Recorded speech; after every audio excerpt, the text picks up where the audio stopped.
Okay. This is the talk. Okay. I time this. It takes about an hour, and if you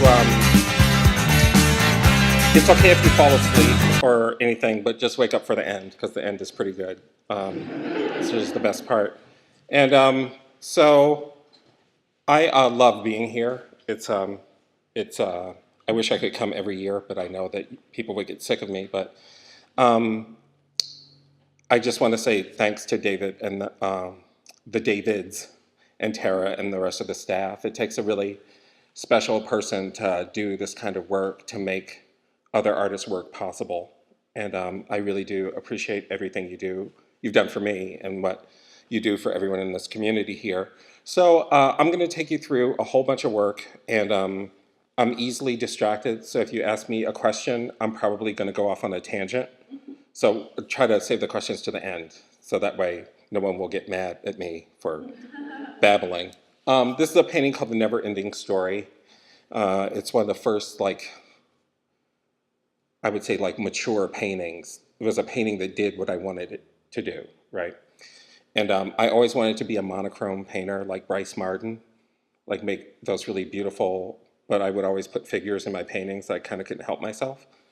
And so there's like this really beautiful monochrome sort of tension in between the inverted colors of the land and the sky.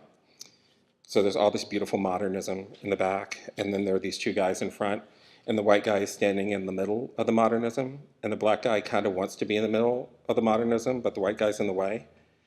And but if you could like scroll down and see like the bottom part of their bodies, their genitals would probably be touching, given where they're positioned. So that is enough about that. Um,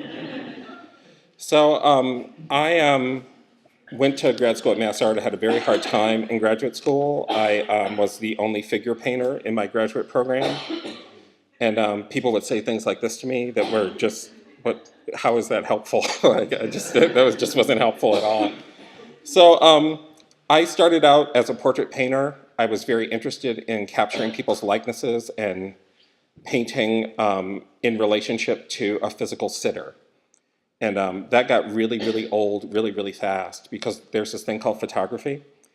And people really aren't super interested in sitting for their portraits being painted anymore. And also I got very interested in what portrait painting could mean and what it has meant historically. You have a painting of the king, so everybody knows who the king is. It's not necessarily a mode of expression for the painter. It's really the painter collaborating with state power to create an image.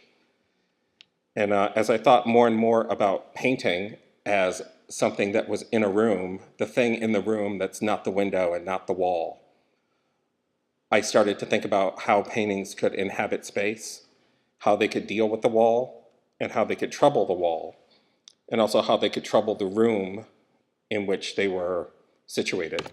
These are all installation shots from the show at ICA in Boston. We're going to come back to this work in a minute and talk a little bit more about it. So first exhibition, the first solo exhibition I had was at the Artist Foundation in Boston. This is back in 2004.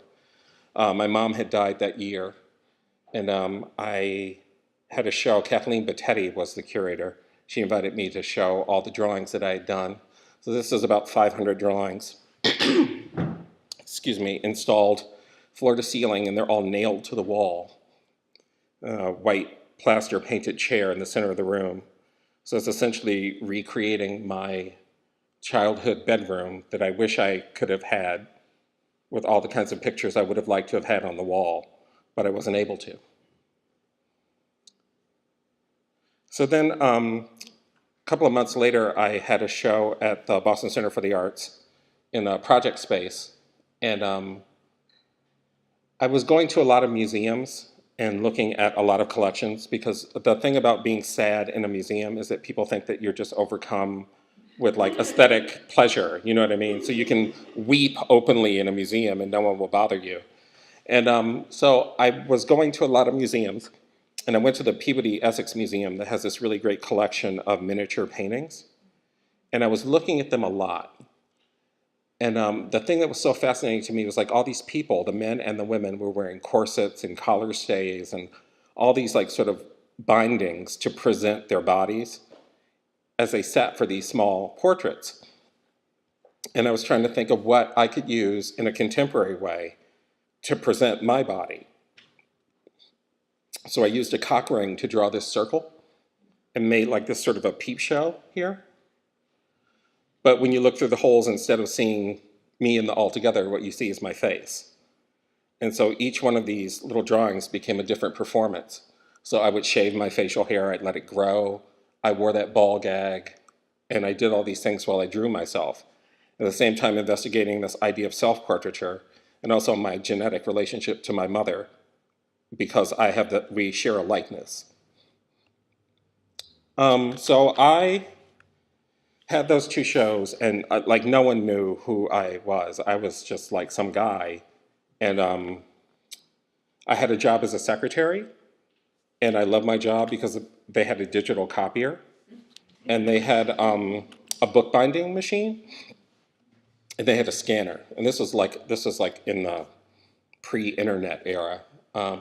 So I draw obsessively. So I would take my drawings, and I was trying to figure out a way to get the work out into the world.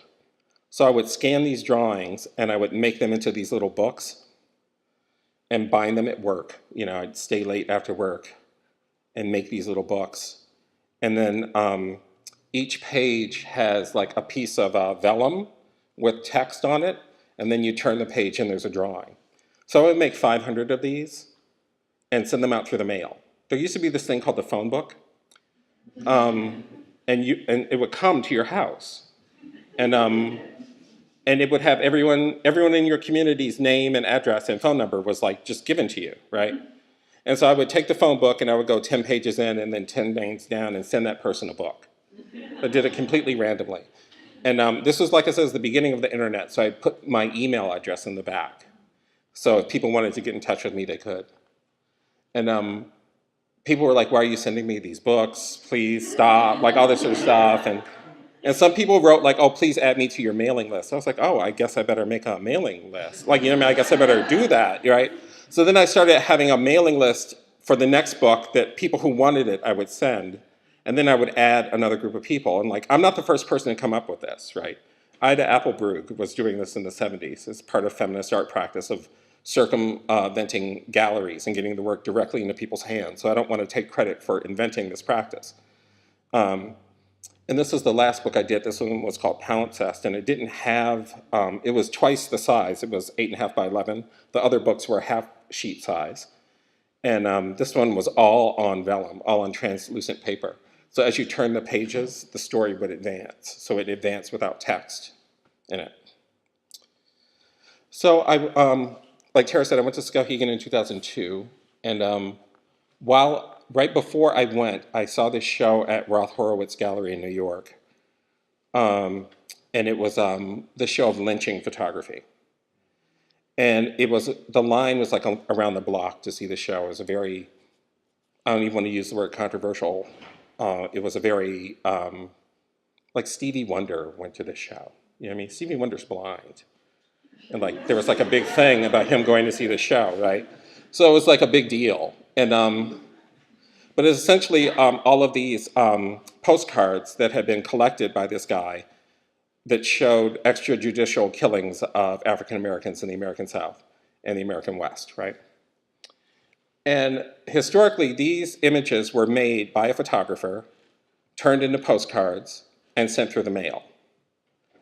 And for African Americans in the South, one of the few jobs you could get was letter carrier. So this is about a certain kind of systemic institutionalized violence against Black people, right? And so what I did, there's a big coffee table book of all these images, which I really didn't feel like I should have to pay for, so I just stole it. And I started working with these images. So I started scanning them. I just realized this is recorded. You can bleep that out. But so I started working with these images and taking the victims out and leaving the spectators. So the project is called Spectators. And so there's a series of 5 images. So this is the first image. And you can see that little flicker at the bottom there is a person on fire that I eliminated from the image. So this is the text. William Brown is the person who was killed. They seem as if they have gathered about an ordinary fire. The thing that gets me most is their vanity, their simple desire to be seen, to be recorded, to be known. I wonder if the little boy on the right had dreams about this night, and if he did, I wonder if Mr. William Brown was in them. Shoot me an email when you get this, and then my name. The shoot me deflects the violence on the front of the card onto me. And so you see the little boy on the right there looking with his hand over his shoulder. Very elegant pose. So this is the second and the third cards. So there are 5 cards in the series. So the one at the top, you can see the girls are holding pieces of torn clothing that they ripped off the victim. The victim, they're hanging in that black area above, but again, I photoshopped them out. And then in the third card on the bottom, you see that boy with that beautiful, very contemporary looking haircut. You can see someone's foot coming in on the left side, on the right side of the frame. So as the cards went through, they became more explicit as to what was going on. And this was the last card in the series, which is a quarter of a crowd. There's a whole circle of people around William Brown, who is on, Jesse Washington actually is the victim, who's on fire in the middle of this crowd. So these went through the mail, the same practice as before. And eventually they got to different places. People started exchanging them. People started requesting them, which I thought was kind of weird, which I didn't honor any of those requests. And one of the photograph on top, Thomas Shipp and Abram Smith. Abram Smith's cousin saw this project online and contacted me and let me know that Abram Smith actually survived the lynching. His rope broke and the crowd let him go and he became an evangelical minister. So this is an image of my mother. This is a studio portrait she had taken when she was young. And I was brought up deeply religious. And in our faith tradition, we would send out cards when someone died. So this is the mass card I made for my mother that I sent to all the artists that I knew. And that's a direct quote from her. She said that to me in the Cleveland Museum of Art. We were looking at an Anselm Kiefer painting. And she turned to me and said that. So it says, I think that God made the artist to show people things that they need to see. So this is the card I sent on the second year of her death. Now, I sent this card to my friends, but my mother worked for a Catholic charities group that was specifically charged to aid women with children. When my mother got sick with lung cancer, they fired her. They denied her her insurance. She had to sue them to get medical care. So in addition to sending this card to all my friends, I send one to every member of the board of the company that she worked for. I send one to every minister, every priest who was affiliated with that organization. I send one to the board of directors of the parent company that owned the company my mother worked for. And I send one to the surgical team that worked on her when she was sick. So every year for 5 years, these cards went out. And the great thing about the internet is you can keep finding people. People change jobs. LinkedIn is really great if you're trying to stalk somebody. It's really great, right? So this is the card I sent after she had been gone for 5 years. And this is the one I sent after she had been gone for 10 years. So 15 years, all these people are going to get a card from me. And this will probably happen until I get sick of it or until I die or whatever. So in the context of loss, right, it was important for me to maintain my studio practice, even though I was really, really deeply grieving. And I did that through painting. This is a painting called Urgency. It's 4 feet by 8 feet across. And it's made up of 1-inch squares that are painted one at a time. This is a smaller painting called Avalon. You see all those little portraits in there? Yes, I see them. You see them? Okay, good. All right. I drew my mother while she was in the hospital.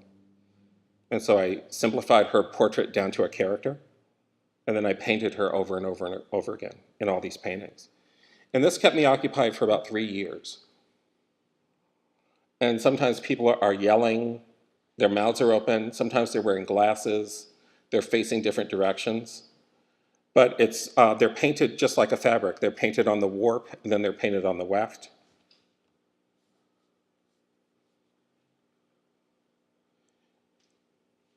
And I would try to paint each one in a day. So I would spend the entire day mixing all the color. This is a detail of that painting. Mixing all the color and then painting it in one go. Or painting all the warp one day and then coming back the next day and painting all the weft. I'm sorry? You know how fabric is constructed in a loom? So the vertical and the horizontal. So I would paint all the verticals. And then I would come back and paint all the horizontals. Does that make sense? In a loom, you painted it? No, it's a metaphor. No, I'm just using the loom as a metaphor for the way the painting is constructed. Because the painting is a grid, right? This is an easy way to show. You see if you, let me go back here. This is a good example, okay? If you look at the top left corner, you see that red thing, that red head? Now look on the diagonal. The next 3 heads are that same color with Naples yellow added. Then you look at the next 5 heads, it's the same color with more Naples yellow added. So that's what I mean, I'm painting every other interval across, all the way across the painting. And then when you look at the vertical side of it, look below that red head in the top corner. See that black head? And then the next black head is that same head with cadmium red mixed in with the black. And it goes all the way across in that way. Does that make sense? Yeah. It's the work of a crazy person. Yeah.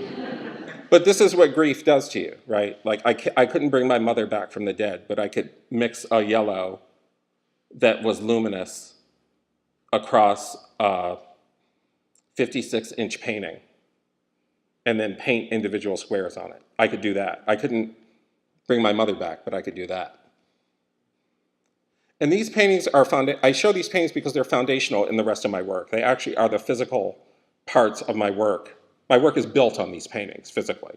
And you'll see that in a second. So I was telling Tara earlier, I went to, after my mother died, I could make this work because she wouldn't have to answer for it. There's this great, you ever read The World According to Garp? There's this moment where Garp is trying to write a story about his mother, and she finds it and she destroys it. He says, why did you do that? She said, because you happened to me. I didn't happen to you, right? So like, I'm part of my mother's story, right? She's not part of mine, but now she's dead. So now I can start to tell the other part of the story. And part of the story was my relationship to religion. And gay, in case you hadn't noticed. And I did this project called Rapture. I went to Savannah, and I did it in a residency there. And just to take you back, this is another male art project that I did. I got this pamphlet from a guy on the street. Just walked up to me and handed it to me. And I don't have to tell you what the pamphlet says. Yes, it is a sin. It is curable if you believe in Jesus, and it's not natural, by the way. That's what this pamphlet says. So the address of the church is on the inside of the pamphlet. So I made some drawings on the inside of the pamphlet and had it photocopied and folded and sent back to the church, right? So when it's closed, this is what it looks like. But when it's open, this is what it looks like, right? So it's a way to if we're really going to talk about this, let's really talk about it, right? So the rapture in some cosmologies is when 144,000 people, the faithful, are going to be sucked up into heaven bodily. And their clothes are going to be left here, planes are going to crash, cars are going to drive off the road because all the faithful are going to be taken. And people like me, who are sinners, are going to be left behind in what's known as the tribulation, right? So I started to imagine what that would look like. And I started making images of people who were being raptured while they were having gay sex. And I made a whole series of these images. And they're titled after, like the Duchamp bachelors, they're titled after their function. They're not titled after people's names. So there's the team captain, the delivery man, the evangelist. This is the twins, because they're both the same, but one of them goes, but the other one doesn't. And so I ended up making these as full sheet lithographs and doing them so that they were layered images, just like those layered books I showed you earlier. And I did these with the students at Savannah College of Art and Design. We worked together, we did the prints. We had lots and lots and lots and lots and lots of conversations about the subject matter. And it was really great. And the show got censored. They told me I couldn't have the work in the gallery. They told me I could move it to another room, but it couldn't be in the main gallery. So I put it in the conference room. This is the conference room of the, yeah, they didn't invite me back. Yeah, so this is the way Rapture was supposed to have been installed. It was supposed to be done as a tableau, black painted wall, 13 images, and a video playing. And he said, I'm going to show you this video. It's about 3 minutes long. He's about to hit the land. But the Bible said, verse 6 said, Locke went out at the door unto them and shut the door after him. And the Bible said, and said, I pray you, brethren, do not so wickedly. So what type? This is not normal. This is so wicked. Why you want to sleep with? You don't even know that they're angels. They may look beautiful, but they're angels and they're men. Why you want to do so wickedly? Like they was going to listen to Locke. Verse 8, behold, now I have 2 daughters, which have not known man. Let me, I pray you, bring them out unto you, and do each of them as it is good in your eyes. Only unto these men do nothing, for therefore came they under the shadow of my roof. Oh, how compromising Locke. It reminds me of some of you leaders, or some of you church members. You're full of compromising. How dear Locke want to give his daughters to these perverts? Don't he know that these perverts did not want a woman? They want a man, but he wants to compromise his own daughters. These guys might be full of disease, but he wants to compromise his own daughters. Because Locke been living in a compromising state. He could have got out of Sodom and Gomorrah, but that's where he chose to stay. And you see, you can get out of homosexuality, you just choose to stay that way. Don't tell me this baloney that you was born like that. When I was born, well, if you was born homosexual, okay, she said, when I was born a thief, well, they are jailed for thief. I was born a murderer. They are jailed for murdering. If you was born a homosexual, well, they are held for homosexual if you don't change your ways. Unrighteousness cannot inherit the kingdom of God. The Bible says God desires for you to be saved. You must repent of your sin, acknowledge that it is wrong, and turn to a loving God that loves you.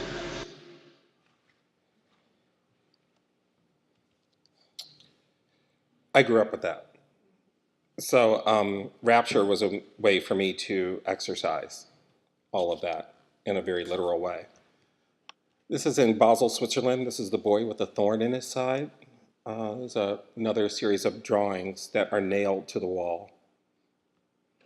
And I had a second project in the elevator where I had this neon sign fabricated that flashes these messages at 4-second intervals. So when you're in the elevator with all these drawings, it flashes God is love and you little faggot back and forth. So I was working at Skowhegan in 2004, and my friend Robert was in my studio, and I painted him, and he stuck out his tongue at me while I was painting him. And I thought, there's something there. There's really something there. And I couldn't quite figure it out, so I kept doing it. I kept painting it. I kept painting it. I kept painting it to figure out what it meant to me. And now I think I kind of know what it means. and it has a lot to do with my ideas about portraiture and how we are making images of power when we're making images of people, and how the history of portraiture is the history of state power. And I wanted to try to subvert that as best I can. This is my show at Sampson called You Don't Deserve Me. These are freestanding paintings and paintings on the wall. So the difference between a piece of furniture with an image and a head on a pike is something that I start to play with. The history of painting is the history of signage. So I'm looking at things that resemble signs, but also are carriers of sort of painterly information. I'm thinking about the difference between a painting and a music stand, right? How they're two very similar things, but then they're two completely different things at the same time. And then how those paintings start to feel different in proximity to other paintings. So paintings on the floor, paintings on the wall, and this notion of a support starts to get expanded, right? So it's no longer, the support is no longer just the thing that the painting is on. The support is a way of actually holding and presenting the painting. And then maybe the painting can't stand up on its own. You know, maybe the painting doesn't have enough strength to stand up on its own, so it has to lean up against the wall. And this is the second neon I have fabricated. It says, I miss Peter Jennings. You guys are too young to know who Peter Jennings was, aren't you? You guys know who Peter Jennings is? Okay, good. So you get it. Okay.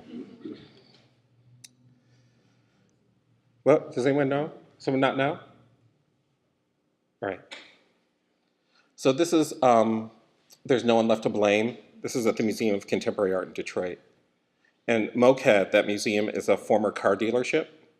So it was like the perfect setting for the work. It really felt like the work was made of stuff that was actually left in the car dealership, which I loved. And I started to build out the wall and cut into the wall, set the paintings into the wall.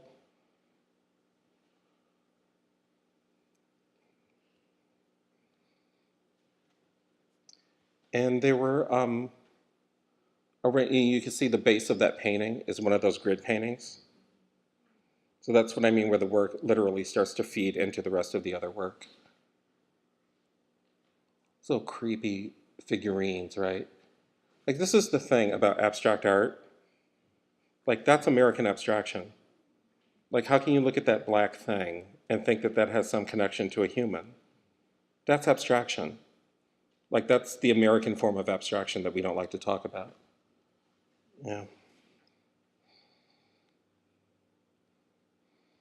And I don't, I date the paintings from when I started them.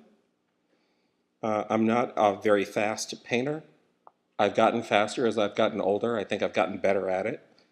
So it doesn't take me as long to finish paintings as it used to. But sometimes it takes me like years to finish a painting. Like 5 years I worked on this painting.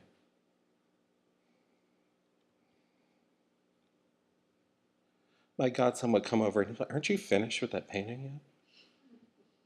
Yeah. And these two are egg tempera. Would you ever paint it in egg tempera? Don't do it. It's really like crack, because it's not that I've ever smoked crack, but all right, I've smoked a little crack. But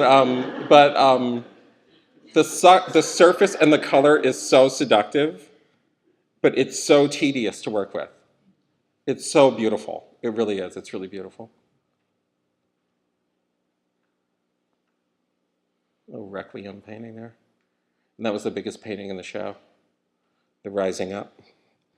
Had this neon fabricated for the show. There's No One Left to Blame. Built the same neon on the side of the museum. So now it's the museum of There's No One Left to Blame.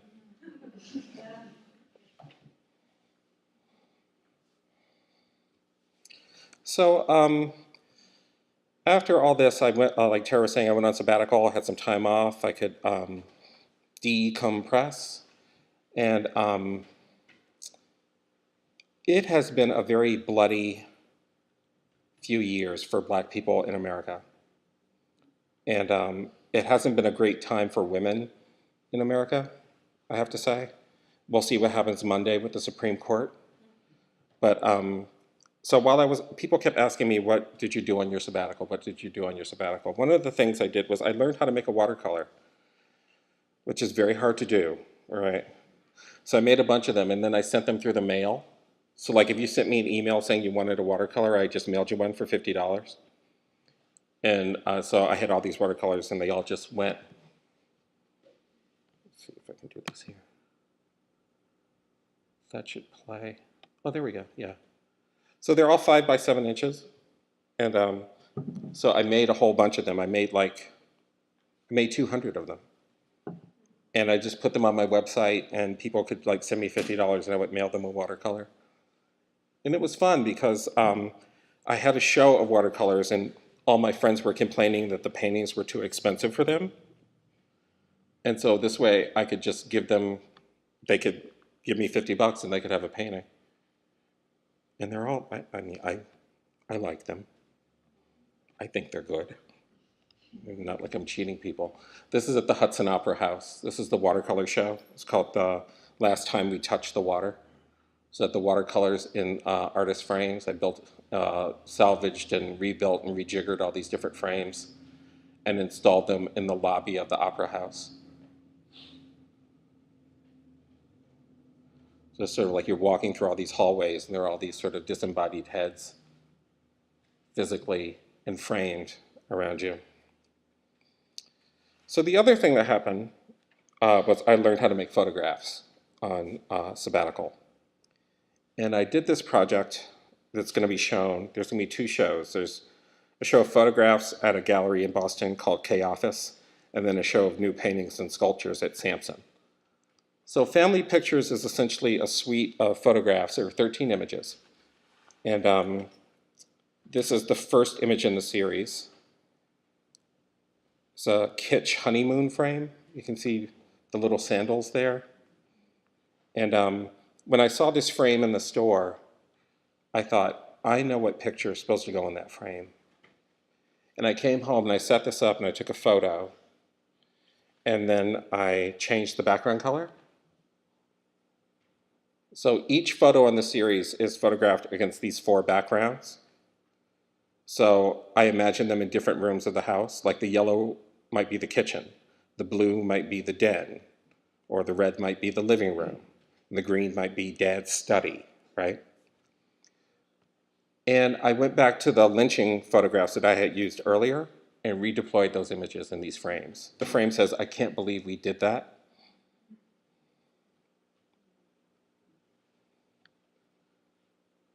This one says, Mother, because of you, my world is a better place.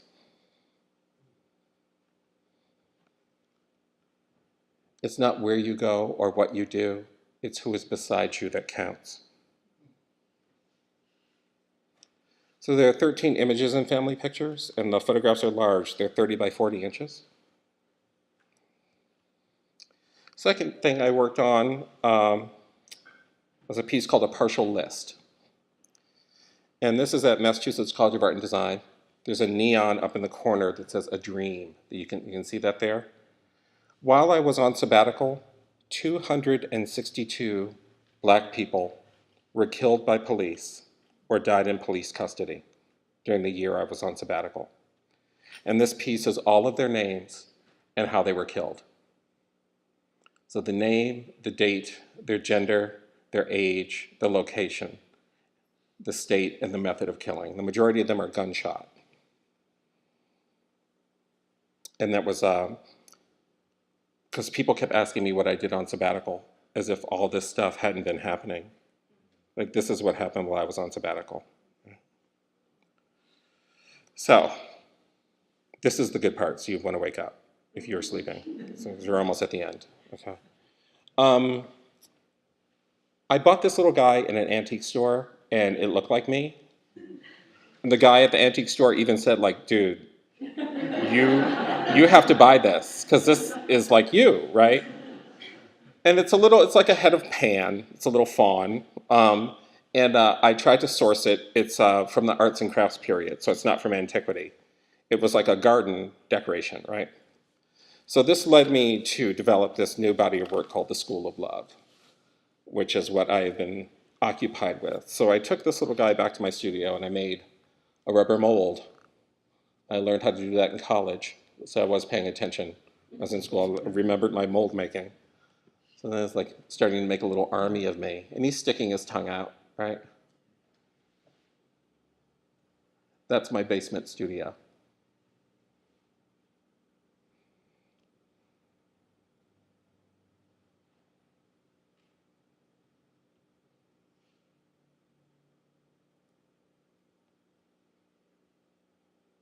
He's got copper nails driven into his eyes.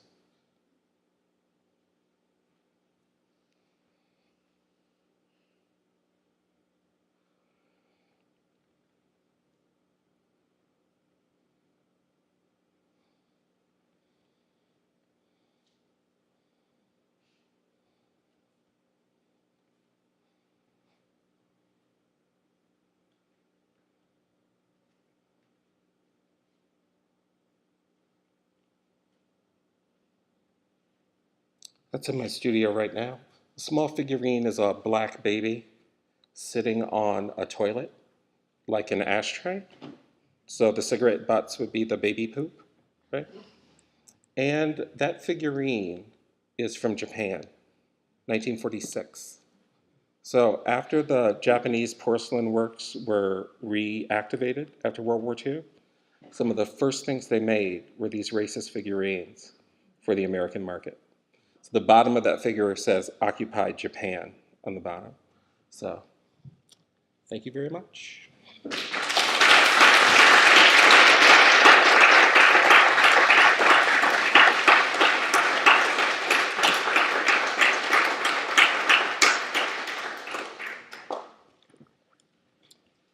So, I mean, you can, hi Janet, how are you? Janet's my student. She's my former student. You know, she's such a brilliant young, I'm so sorry she had to sit through that all over again, but you're gonna go back and be like, oh my God, I saw his work, it's terrible.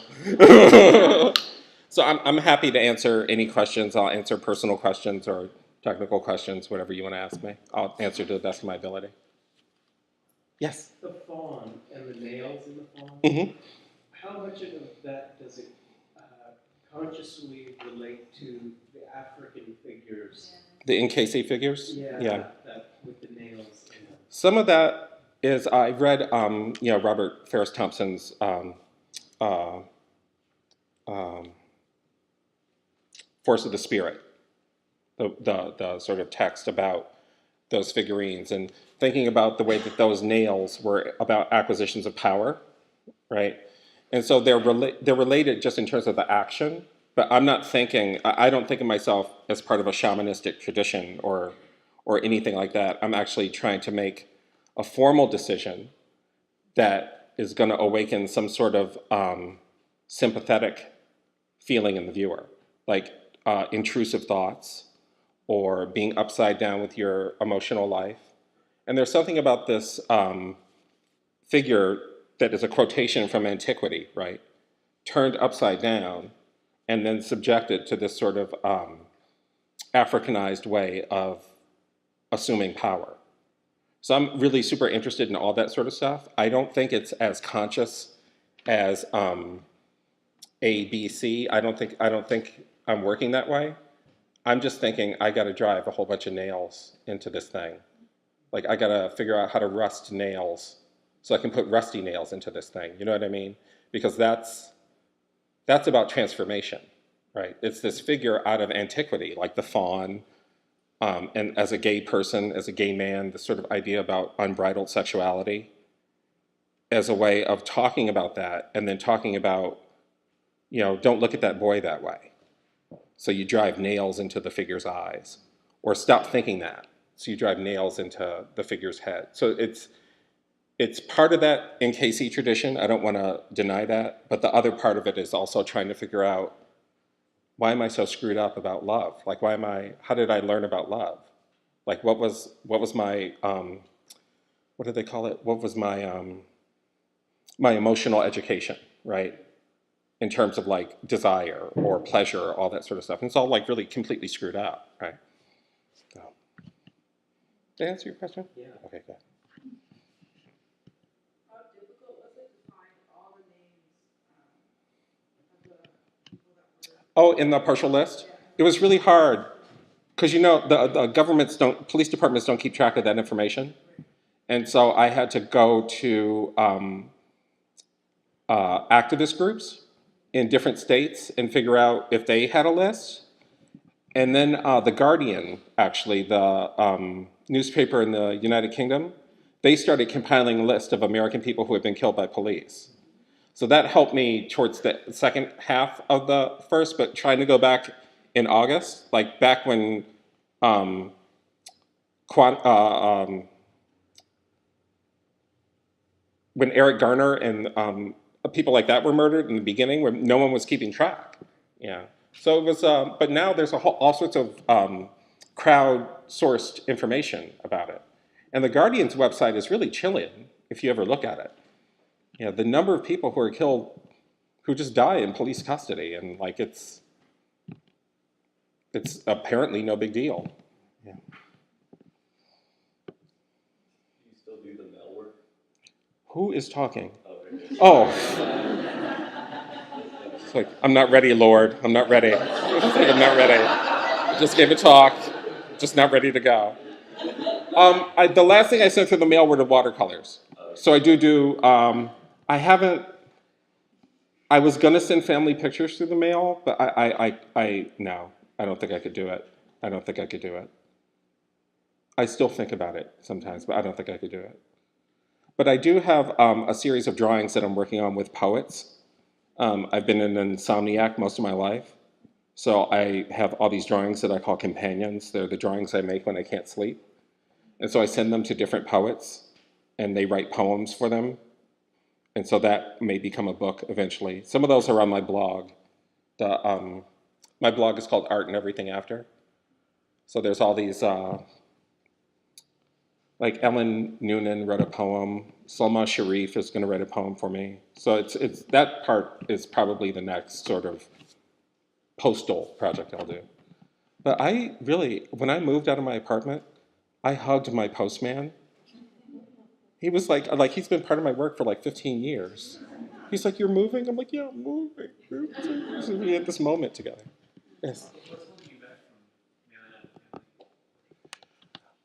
You know, I think that it's really,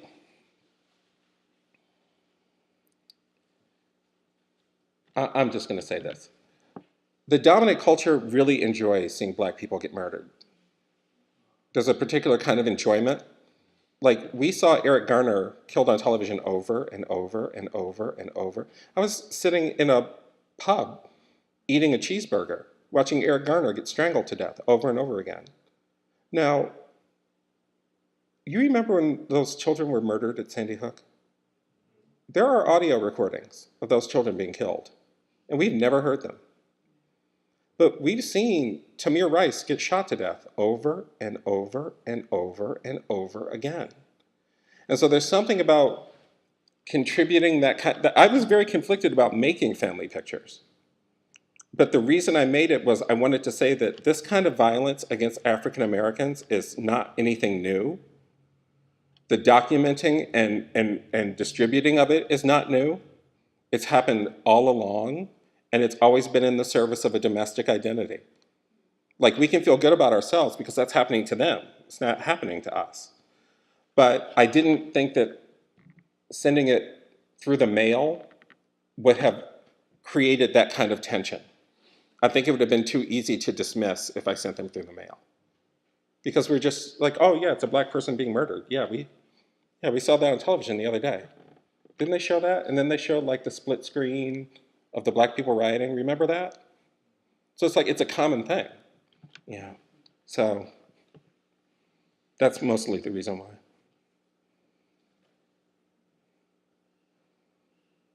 Are you guys okay? Like, listen, I know, like, look, I was saying to Jessica at dinner, like, I was talking about Toni Morrison gave the Norton lectures at Harvard a little while ago. And I was saying that one of my students was upset about reading her book, Beloved. And someone asked Toni Morrison about this, and she said, I'm sure it's very difficult to read, but can you imagine having to write it? Like, I have to make this stuff. Like, I'm the person who is at home alone thinking, Yeah, I got to go shopping for frames to put pictures of murdered black people in. Like I didn't sign up for that. I signed up for like landscape painting and flower. Like that's what I signed up for, but this is what I got. This is what I got, so I just have to listen. I would like to have a different muse. I'd love to be making abstract paintings about process. I would love to be doing, but that's not what I got. This is what I got. I got like anger, justice, composition, color, and light. That's what I got. No one has any personal questions, or go ahead. I don't know what person this is, but I was curious about the symbolism of having the brief related paintings and then the other work on top of it. Well, you know the painting, A Brief History. Let me go back here. Yeah, do you remember all my work? Kind of an asshole thing to say. Do you remember my early work?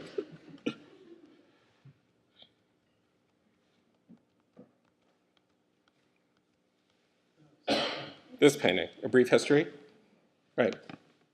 So it's my history. So it's my mom, those paintings of my mom, modernism, right? The boxes, the sort of monochromes that are stacked on top of each other. It's like all these Ellsworth Kellys stacked on top of each other. Then the pole, which is like this sort of incredibly obvious phallic symbol, I think. And then the sort of theatrical presentation of the figure on one side, and then the abstract figure on the other side, the two abstractions back to back with each other. So it's like that's my personal history in my relationship as an artist, and also in my own familial relationship. I have a lot of these paintings. Like I painted these paintings of my mother for maybe about 3 or 4 years. And when I look at them, they are the building blocks for my work. That's kind of where it starts out from. And sometimes I'll make a whole construction of a painting built on one of them, and then I'll take the other painting away. But sometimes they stay. But they really are foundational for me. Because they really are like the sort of love letter to the monochrome, or this love letter to modernism. They really are. But then they're also this like sort of deeply felt experience of trying to record someone who was like slipping away from you. You know? So all those things are tied up in them, right? And I don't normally, like I'm older now, and when I first was making this work, I didn't talk about this. Like it was just about form and color and to make an interesting color relationship and blah, blah, blah, blah, blah. But now it's like, this is what it is. This is just what it is. Like we carry our whole lives with us. And like if they don't come out through the work, then you end up making decorations. You end up making like entertainment or kitsch sort of things. Like, I think that people, and what's your name? Larissa, I gotta tell you, I never expected anybody to be remotely interested in anything I ever did. Never. Never expected it. I was just in my studio making my work. And I was going to openings and introducing myself to people. Was never thought anybody would be remotely interested in anything I ever did. So when people talk about having a strategy for your art or all this sort of stuff, I don't know what to tell you about that because I think that's crap. I really do. And I think that when people start talking that kind of stuff, they're talking about market dynamics. They're not talking about the making of art. Like, I gotta say, the majority of things I do in my studio, I understand them after the fact. Like, I'm not the kind of artist who thinks, I'm going to take this, and then I'm going to put this on, and then I'm going to mix this color 2 intervals off chromatic gray. Like, I'm not that kind of painter. I'm not that kind of artist. I'm like, I bought this figurine, and the guy at the store said I should buy it because it looks like me. Okay. All right. And then it's in my house for like a year. And then I'm like, I'm going to put myself in the work. How am I going to put myself in the work? Am I going to paint my self-portrait? No, I can actually I can have a doppelganger. Like, and I can do to this thing all the things that society, I feel like, does to black people. I can do it to this thing. And then nobody gets hurt because it's art. Like, no black people were hurt in the making of this work. You know what I mean? Like, no one was hurt, right? But I still have the physical presence of this sort of historical injury in the work. But, I'm just shopping for antiques. You know what I mean? That's what that was. Yeah. Sure. Yes. Might be a really naive question, but why do you miss Peter Jennings? Oh, it's really, I think it's really important to, I don't think I think it's a really important question. I remember Peter Jennings was like a real journalist. He wasn't, he was for a while, he was the partner of the woman who was the head of the Palestinian Liberation Authority, right? So he was acquainted with the Middle East. He understood a larger world. So when 11 September happened and he was on the news, he anchored the news for like 23 hours.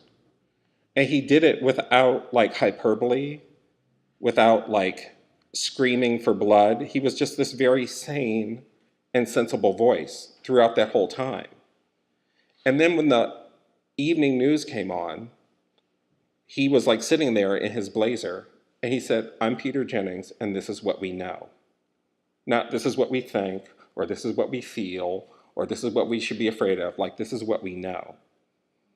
And so that level of being able, of journalistic professionalism is gone now. You just have people screaming at each other. Say you love America. Say you love America. Like that's what journalism is now. And like the notion that someone would actually be able to say like, well, there's a part of the world that we don't understand. So let's go talk to some people from that part of the world. Or when I was living in Tehran, this is what I understood to be true. So like he was just a sort of symbol of a larger discussion in terms of how the news was transmitted to people. That's gone now. So people don't believe the news. I have people who, this is the thing I love about my students, I love them. They think they're smart. They do, they think they're smart, and they're not. They're undereducated. Like, because their education has been stolen from them. Like, they've been promised these ideas about, like, learning, but all they get is testing. They're just tested. So when you say to them something like, oh, well, Duchamp in the ready-made, they don't know anything about that. Or they think they know about it because they've seen a picture of it on the Google.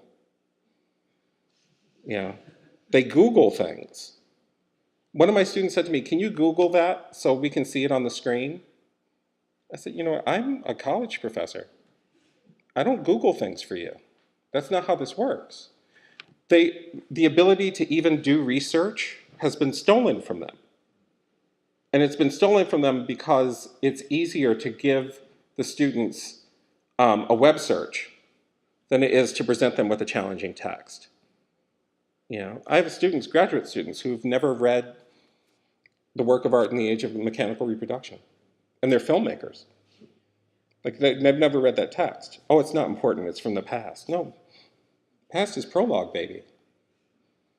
So, I mean, there's this way in which, with the death of Peter Jennings in 2002, that was kind of like for me, that was like a mark I could see that was like a downward slide in terms of this notion of a shared consciousness. Alain Badiou talks about faithfulness to an event, right? So instead of having like the Bible in common, right, we have an event in common. For my parents' generation, it was the Kennedy assassination. For my generation, it was the Challenger explosion. And then for later people, it's 11 September is the event that they all have some sort of fidelity to.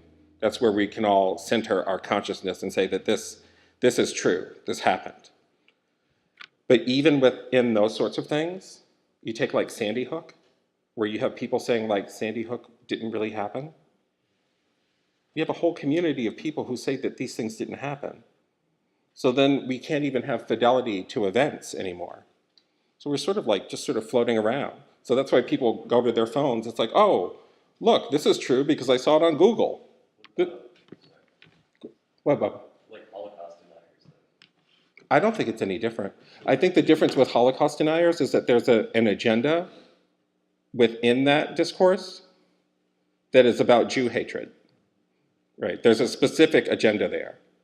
But like people who have all these like sort of contemporary conspiracy theories about, I don't know, like 9/11 was an inside job or Sandy Hook didn't really happen. Like that, what's the agenda? Like what's the payoff in having that sort of crazy discourse? One, like the Holocaust denial thing seems to be to discredit Jewish identity and Jewish presence on the planet. That seems to be the project there, right? But with these other sorts of things, it's like it's like the guy in his underwear who has no Twitter followers trolling people. Like it's that guy. That's all it is. He's in his mom's basement, just writing nasty things on the internet.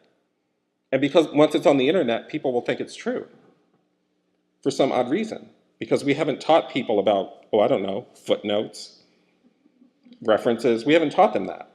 People, oh, footnotes are too hard. Do we have to do footnotes for this paper? Yeah, you do. You do. You have to do a bibliography and footnotes. You do. Someone had a question over here. Yes? I have a question.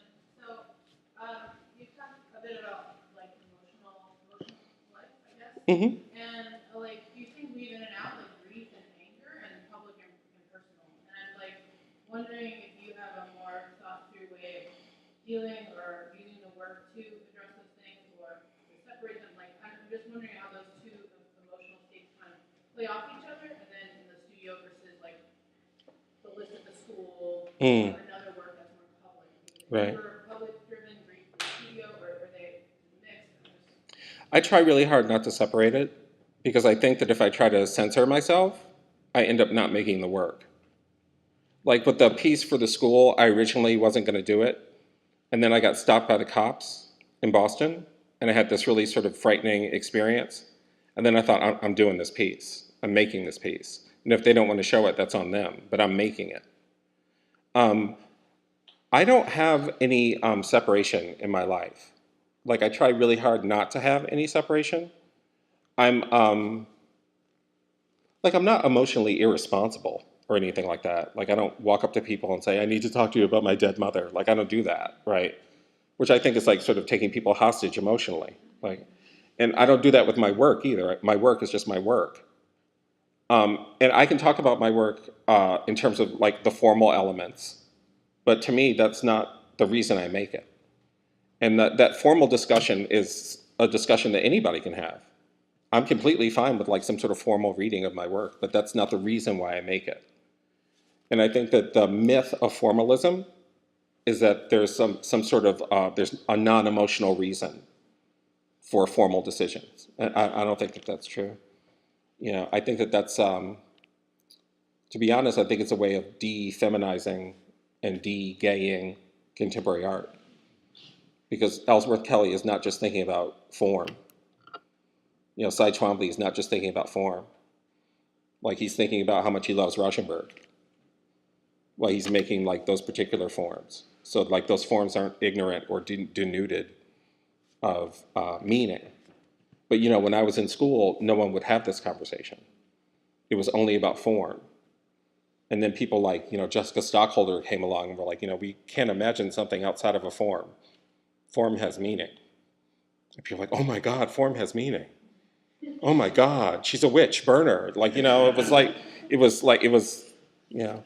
But now we're at a place where we don't really have to have that argument anymore. And artists don't have to be like siloed emotionally. Yeah. Yes. So the world is a pretty crummy place right now. Yeah. And there's so much, as you call it, grief and anger in your work. And I want a little hope now. I think. So with your students or with the power that art can have in the world. Right. Or, I don't know, something. Well, you know, there's two things, right? I think that Matisse, right? Someone said to Matisse, how can you paint the nude? France is at war. People are being killed, all this sort of stuff. How can you paint the nude? How can you go to Nice and paint the nude? And he said, I want people to remember what's possible in the world. You know, I make a certain kind of work because I feel like I'm called to do that. That's the work I'm called to make, right? And I'm just gonna say this, right? And it's gonna sound terrible, but I think my work is really beautiful. Like, I like to look at it. Like, I like to live with it. But I also know where the tremendous amount of agony that is present in the world. So I'm a very hopeful person because I go to the studio every day. Like, that's one thing, like, the engine never stops. The other thing I'm really, really excited about is young people. This is true of every young person I've ever met. Once they figured out they've been lied to, they get really mad. They get really mad. And I see it happen with my students. And then they start to act. Like when my students, like, wait a minute, how come we don't know this? How come we didn't learn this in school? When they start to realize they've been robbed, they become activated in a way that we were not activated when I was their age. And my students are magnificent. They're fantastic, and they're smart, they're engaged, they understand the world that they live in, and they're prepared. You know what I mean? They're prepared to have this discussion about making things that are going to end up in the luxury goods market. Like, that's a discussion that they're willing to have, and they have to figure out their position with that. They're doing things like collaborating with people, or they're going into other communities and working with young people. They're doing all sorts of amazing stuff that I wasn't called to do. I was called to train them, but I wasn't called to do that kind of work, you know? And the other thing is, like, I have a real love for other artists. Like, I love them. I feel really, really lucky that I get to spend my time working with artists, and that gives me a tremendous amount of joy. The Bhagavad Gita says that insanity is wanting a different past. Like, I no longer wish I didn't. What happened to me is what happened to me. You know what I mean? It's foolish for me to wish to have a different kind of life, because if I had a different kind of life, maybe I'd be making a different kind of work. But this is what I got. And so I think that I feel very fortunate that I'm not married. I don't have a dog. I'm not very good with plants. So I can spend my time working on my studio and working with my students. And that gives me a tremendous amount of joy. I really don't expect much from the world. I really don't. The world will break your heart. But I really, really do love my students. I really do. Janet can attest to that. I love my students. Go ahead. Do you have a question? Is that Harlan? No. That's not Harlan. I'm not wearing my glasses. How did you come to the decision to send your friends the postcard of the mother? In the sort of tradition, the faith tradition that my mother was part of, that was something you did. You sent a mass card to people who were close to that person. And it comes out of a time when not everybody had photographs. Like to have a photograph was a big deal in the 40s and 50s. Like, it was a big deal to have photographs of someone. That's why when my mom had that studio photograph made, that was like a big deal. Like, she went to the photographer's studio. It was like Malik Sidibe's studio or something like that, but it was in Detroit, Michigan. So it came directly out of that faith tradition. But the part that was the angry part of it, or the justice part of it, just came out of my own rage at what had happened to her. So I don't know if the people I sent them to who weren't my friends have a faith tradition or not, but every year and then every 5 years I get a card with a picture of a woman on it that they were responsible for killing. So that happens, right? Yes, Janet, I'll help. Did any of those board members say anything? It's really funny. One of them, who's a nun, contacted me, and she was, what do they call it? Like not human relations. What is it called? Public relations? Is it like a thing? That's a thing, right? Public relations? Yeah. Like the person who talks to, like the handler, right? Yeah. So she contacted me and she said, well, your mother was really sick and we're really sorry, but, she was using a lot of drugs at work and all this. Was just sort of accusing her of being addicted to drugs. Like, she had surgery. They wouldn't give her time off to recover from surgery. She had surgery on Monday. She had to be at work on Wednesday, right? And it's something that corporations do. Like, if you're an older person, my mother was in her late 50s, early 60s. She'd been at this company for a long time. She had a very high salary. She had been there for a long time. So if they can get rid of her and hire a younger person, it may be a third of her salary.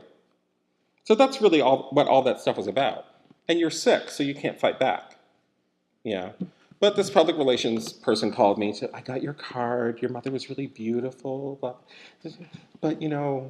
we are really sorry, and you don't have to keep sending them. It's like, yeah, I do. I do, actually. I do. Yeah. So I found her on LinkedIn, actually. I found her, so I can't wait. Yeah. So looking at it's April of next year. It'll be 15. So they must hate me. Go ahead. You probably know Whitfield Lovell. Yeah. Whitfield was my teacher. Yeah. Yeah. He's my teacher at Skowhegan. He's on the board also. Yeah. But I find your work very similar, but much more just expressive and just really touching me. And he did so well with his early works and the arts and letters. And Yeah. I'm just loving what you're doing. Whispers from the Walls was the first piece of his I saw, and I thought I have to meet him. Yeah. I was just so Skowhegan just made me open my eyes. It's an incredible place. Very, yeah. That's where you should all go next. Oh, yeah. If you go here, go there. Tell them about the end. Huh? Tell them to let you in? I applied 6 times before I got in, just so you know. 6 times. They sell the Fresco program? Yeah, they do. Yeah. Steve, thank you for sharing. Thanks.